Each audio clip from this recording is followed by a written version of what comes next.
Hello, this is State Senator Dale Ryder, and welcome to another edition of the 2-Minute Drill. Today is Wednesday, May 28th, and I want to spend a couple minutes updating you on an important vote that took place on the Senate floor yesterday. As you know, education funding and proposals to reform the way we fund schools here in Illinois has been much a hot topic here in Springfield. Many Republicans, including myself, have offered up reform proposals, as have some Democrats. The Republican proposals, including mine, did not survive the committee process or were not even called for a vote. The one most significant bill that did survive the committee process is Senate Bill 16, sponsored by a Democrat here in the Senate. Now, Senate Bill 16, according to the State Board of Education, did indicate that many downstate schools would receive more funding. But Senate Bill 16 had some basic dramatic flaws. First, as we've been talking about for over a year now, the current education funding formula we have sends a disproportionate share of money to the Chicago public schools.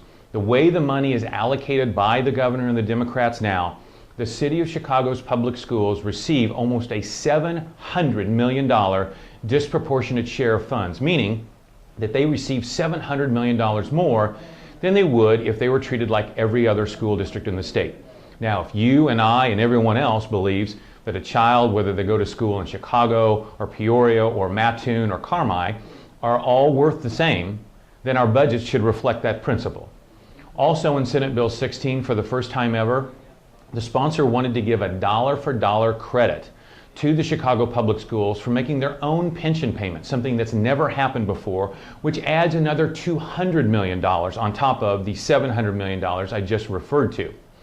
But lastly, and perhaps most fundamentally, the problem with Senate Bill 16 is this.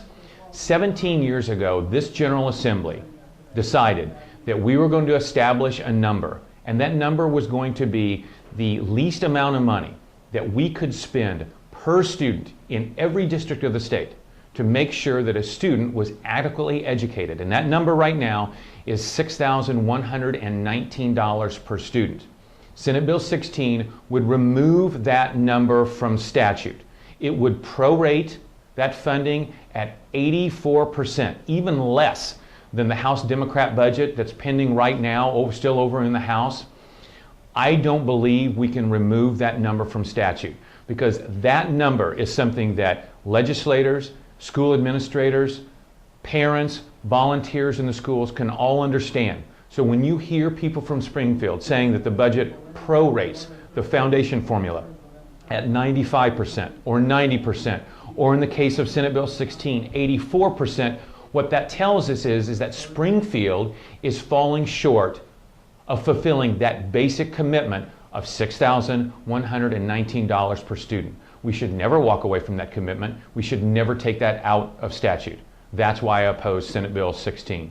The bill did narrowly pass the Senate and is pending in the House of Representatives right now. We do not expect it to be called for a vote in the House of Representatives, but we will keep a careful eye out on that. Thank you for joining me on another edition of the 2-Minute Drill, and we'll be back to talk to you again soon.